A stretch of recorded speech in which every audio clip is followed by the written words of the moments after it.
Guarantee है, ऐसा कौन सा उपकरण है इस आईटी सेल के पास जो ये बता दे कि ये जो प्रश्न पत्र है सीन होने के बाद कितनी जगह शेयर किया गया है।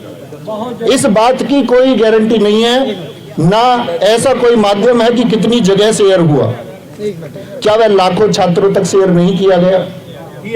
क्या 18 की सेकंड शिफ्ट का पेपर पाने वाले छात्र जो 145 क्वेश्चन कर जाते हैं, क्या उन छात्रों की संख्या 60,244 से ज्यादा नहीं हो सकती? हो सकती है।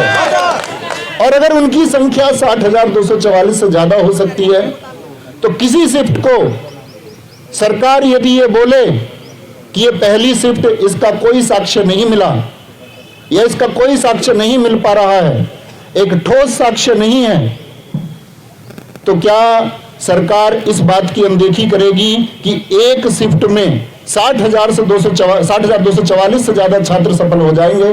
क्या पहली शिफ्ट के जो छात्र परीक्षा दे करके आए उनके प्रदर्शन पर प्रभाव नहीं पड़ेगा? बिल्कुल पड़ेगा। क्योंकि क्या सरकार ऐसी कोई गारंटी दे सकती है कि पहली शिफ्ट के जो नॉर्मलाइजेशन होंगे उन बच्चों को इतने मार्क्स मिलेंगे कि सेकंड शिफ्ट में जो धांधली करके आए हैं उनके बराबर होंगे? नहीं दिया जा सकता। तो सूरज निकले या सूरज डूबे, सुबह हो या शाम, हमारी एक ही मांग, री एग्जाम, री एग्जाम, री। तो बस एक ही मांग को लेकर के साथी चलेंगे। सारे अध्यापक वर्ग ने पहले बहुत सारे आंदोलन चले होंगे, बहुत सारे आंदोलनों में अध्यापक वर्ग एक साथ हुआ है। इस बार भी आप देख पा रहे हैं, शायद बहुत सारी चीजें गोपनीय होती है, आप सब लोग एक राय बनाते हैं उस गोपनीयता को लेकर के जिसके बारे में आपको कोई वास्तविकता नहीं होती, लेकिन आपकी उस राय का स्वागत है, क्योंकि आपका एक दुख है, आपका एक दर्द है, और एक दुख और दर्द के लिए छात्र एक नेतृत्व चाहता है। और इस पूरे अध्यापक वर्ग का मैं फिर से आभार करूंगा विवेक सर का, उन्होंने अपनी जान जोखिम में रख के इस मांग को आपके लिए उठाया है।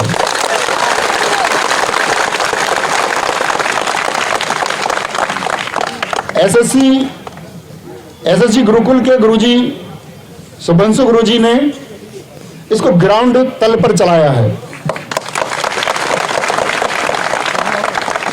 मारूफ सर सुपर क्लाइमैक्स एकेडमी इसके लिए जितने छात्रों को जोड़ने का प्रयास कर रहे हैं, उनकी मेहनत आज आप रंग देखेंगे कि उनकी मेहनत से यहाँ कितने छात्र जुड़ते हैं। टारगेट विद आलोक। और अगर मैं बात करूं, ऐसे ना जाने कितने अध्यापक होंगे, क्योंकि ऑनलाइन कोचिंग में पढ़ा देते हैं, एक संख्या आ जाती है, बच्चों के अंदर एक विश्वास, लोग जानते होंगे। और गवर्नमेंट को, मीडिया को भी ये जानने का प्रयास करना चाहिए कि यूपी कांस्टेबल के अभ्यर्थी तो छोड़िए, ये पेपर मिठाई की तरह उन सबके पास भी पहुंचा है जिन्होंने यूपी पुलिस के लिए अप्लाई तक नहीं किया। मानते हैं इस बात को? ये पेपर हम पढ़ाने वाले अध्यापकों तक भी पहुंचा है, और गांव देहात के एक अनपढ़ व्यक्ति तक भी ये पेपर पहुंचा है जिसका पेपर से कोई वास्ता नहीं है। तो ये मांग साथी या किसी भी प्रकार का लॉलीपॉप या किसी भी प्रकार का बहाना मेरे द्वारा, अन्य किसी के द्वारा, या कोई एक झूठा आश्वासन आपको बीच में, आपके इस संघर्ष के रास्ते के बीच में यदि दिया जाता है तो आप क्या उस लॉलीपॉप को स्वीकार करेंगे? हमको इसके लिए मांग तब तक बरकरार रखनी है जब तक एक ऑफिशियल स्टेटमेंट आपका भर्ती बोर्ड की साइट पर या गवर्नमेंट के द्वारा या किसी जो पीठासीन व्यक्ति है उनके द्वारा कोई स्टेटमेंट आए और एक आश्वासन दिया जाए कि हाँ, ये मानना पड़ेगा कि भर्ती में धांधली हुई है, और धांधली नहीं, ये अत्याचार हुआ है। एक छात्र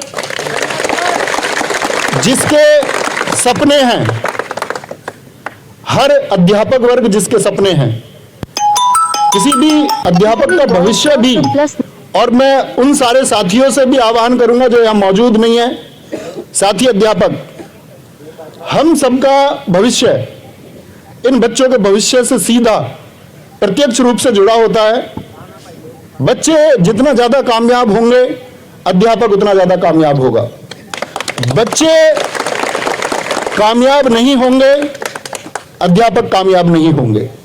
तो आप सब प्लीज इन बच्चों के जो आंसू हैं, जो इनका दर्द है, जो सपने इन्होंने देखे, कोई धनाढ्य व्यक्ति यूपी पुलिस कांस्टेबल में भर्ती होने का सपना नहीं देख सकता।